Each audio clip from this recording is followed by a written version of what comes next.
this was definitely a traumatic experience for me, but today I am here to share with you guys how I almost lost my life. Hey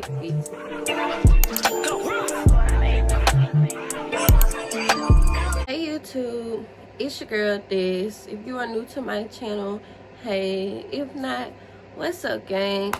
I'm usually so excited, so full of energy, but as you can see by the title, today we are going to be doing a story time, and I'm just basically going to be telling you guys how I almost lost my life at the age of 15.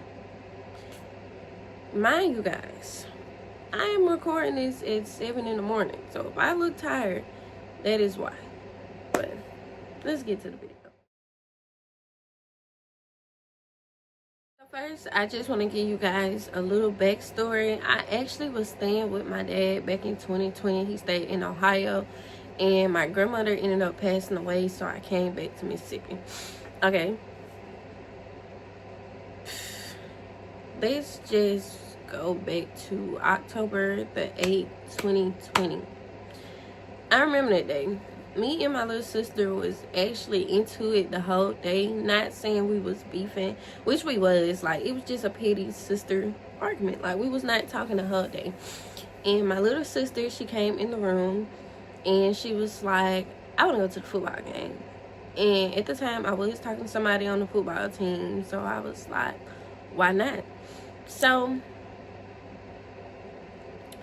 before we even went to the game, we were in the yard, and me and my little sister, we were debating on who was going to be in the front seat. So me and my little sister, we were literally arguing. We were hard down beefing on who was going to be in the front seat, and I just let her get in the front seat. Now, don't mind my tears, y'all. This is an emotional topic for me to just be getting on here and sharing with you guys, but I feel like, you know, I need to tell my story. A lot of people ask me why I have scars all over my face, and this is why. So I let my little sister sit in the front seat. My older sister was driving, my youngest sister was in the passenger seat, and I was in the back seat. So we ended up leaving the house, and not even 2 minutes later, I want to say, we had the wreck. Now, mind you guys, at this time, I am 14 years old. I don't remember anything. Like, I remember leaving the house, but as far as the wreck, I barely remember anything. The only thing I remember is noises. I remember hearing my sister, my oldest sister, scream my name. I think I remember trying to open my eyes and her telling me to keep my eyes closed. That's all I remember. So I guess I passed out for a minute, or I died. I don't really know. But the next thing I remember is waking up in the back of an ambulance. At this time, I was in the back of an ambulance on the bed, and my oldest sister was on the bed beside me. So I remember just having small conversations with her, not really regarding the wreck, because at the time I didn't know why we was in the ambulance. I really didn't even know I was in an ambulance, but I just remember her trying to talk to me, and her keep telling me, like, I remember her telling me, try to stay awake, try to keep your eyes open, don't go back to sleep. So I tried, but I guess at the time I was on so much medication that I couldn't keep my eyes open. So I ended up going back to sleep, and the next thing I remember is waking up at a hospital.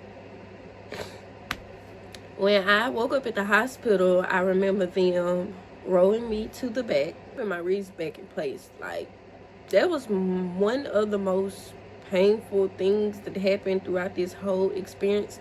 Mind you, at the time, I still didn't know I had a wreck. I did not know my neck was broke.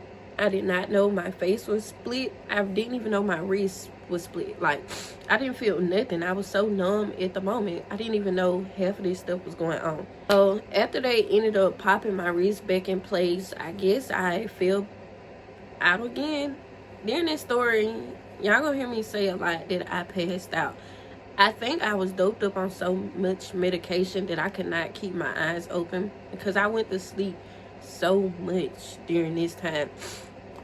So once I woke back up, I was coming out of the hospital, and I just seen a lot of people.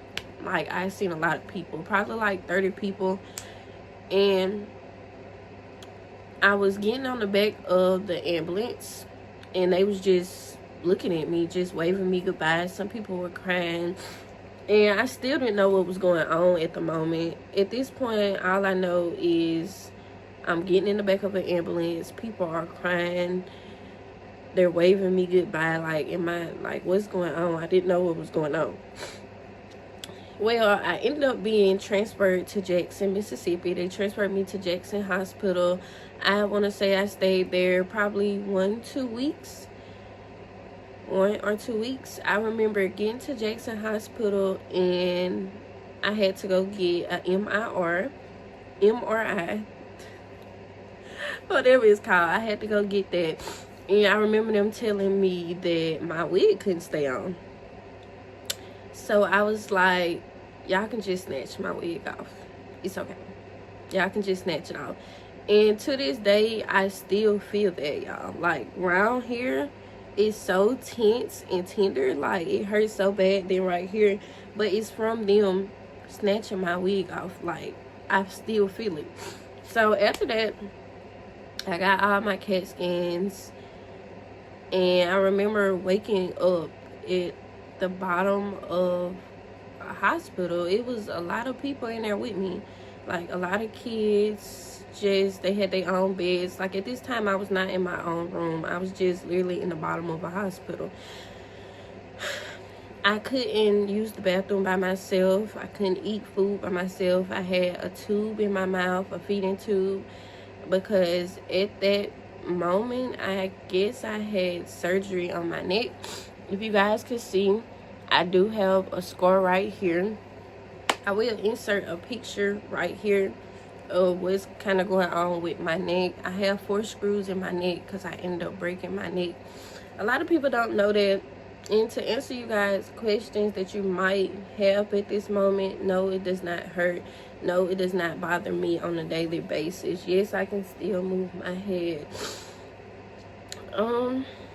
After that, probably about 3-4 days after that, I really can't keep up because, like I said, I was in and out.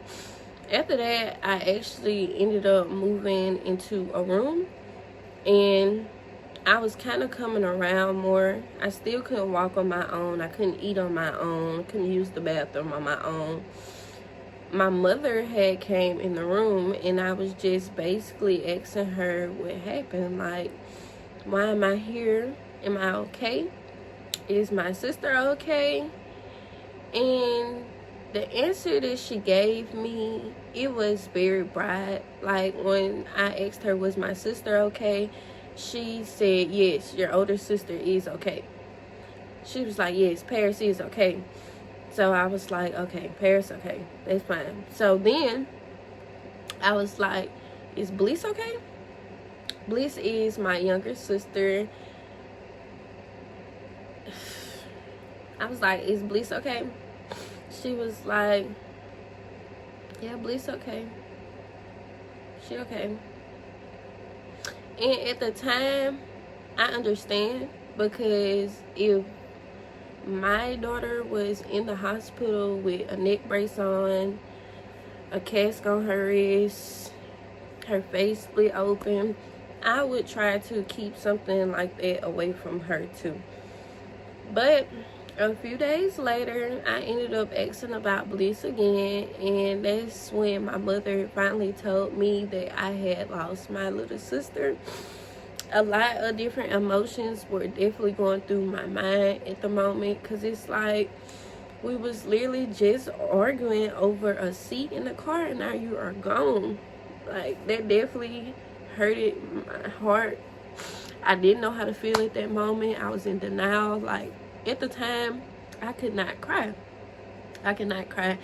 And she had ended up telling me that my sister passed away, and I was still in the hospital. So then my next question was, okay, when is her funeral? And she was like, her funeral is in 4 days. Mind you, when you were in the hospital and it's something serious like that, they're not going to let you leave unless you are pooping and all of that. At the time, I could not walk. I could not eat. I could not use the bathroom by myself. I was doing everything with the help of a nurse or my mama. So once my mama told me that she ended up going somewhere, I'm not sure what it was. She never left me in the hospital, nothing like that. But she ended up leaving to do something. I'm not sure. Maybe it was go back home to check on my other sister that was in the hospital at the time. Because we were out, well, me and my sister, we were separated. We were 2 hours away. I was 2 hours away from home. I was in the hospital. So I remember being in the bed one day and having to pee. And the way I called the nurse was I pressed the little button on the little remote beside me and she would come. So I'm pressing the button and the nurse tells me she will be there in a minute. She's a little bit busy. The nurse tells me, hold on, y'all. I said the nurse tells me she would be in there in a minute because she was busy. So at this moment, I remember thinking to myself, okay, the only way you are going to make it to your sister's funeral is if you get your butt out this bed, you walk, you go to the bathroom, you do everything you need to do in order to leave. I could not walk at this time. At the time, I was walking around the hospital with a nurse, just relearning how to walk. So I unplugged the little cord, the IV, I guess, that was in my arm, and I stood up. I went to the bathroom, and I just remember walking and praying and talking to God and telling God to just help me. Like, just help me, God. Help me get out of here. Help me make it to my sister's funeral on time. And God answered my prayers, because as soon as I got out that bed and started walking, the nurse came in there with her mouth wide open. So I remember talking to her and telling her that my sister's funeral was coming up. I lost her in an accident. I'm just trying to get better enough to get out of this hospital and make it to her funeral in time. I still remember, the weird thing is, I do not remember the face of this woman. I do not know who this woman is from a can of paint. But if she was to come around me and she had the same perfume on that she had in the hospital, I will remember her. Because I remember having to go back to the doctor's office for checkups and smelling her perfume and saying, were you in the room with me when I was down? And she would tell me, yes, I was your nurse. So I do remember her perfume. That's crazy. I don't know this woman's face. I don't know how she looked, but I definitely remember how she smelled. So guys, that is a little backstory of my life. That is why I have this scar on my face and also on my neck. I know a lot of guys were asking me why I had that. Yeah, that's my life. October the 8th, 2020, I lost my little sister to a car accident, and I also almost lost my life. This is definitely a tragic. I wasn't trying to say that. I was trying to say something else. This was definitely the worst thing that has ever happened to me. I never thought that I would go through anything like that. If any of you guys have lost a loved one or just been in an accident, I sincerely want to give out my deepest condolences to you. And it's okay. If you ever need anybody to talk to, I am here. I know I've been crying, guys. Don't judge me. I'm sorry. Throughout this whole video, I will be dropping photos and videos of the wreck. And if you guys love my story time, make sure you like, comment, and subscribe, and turn on your post notification bell so you can know when I post. I'm not happy right now. I'm usually so energetic, but this story time kind of has me in my feelings. I haven't felt anything in 3 years. I haven't cried in 3 years. Just cried.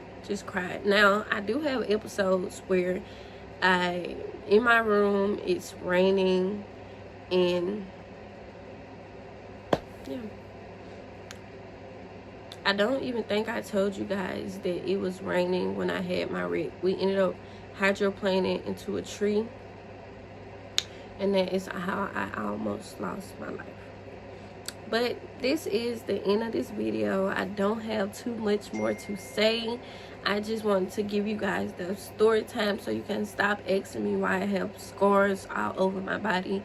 That is not something that I feel like you should ask a person. Like, that's like, this will be here forever to remind me losing my little sister. I also got her name tatted on my shoulder, so I will forever have her in my heart and on my skin. But yeah, nothing else to say. I know how I ended out. Bye.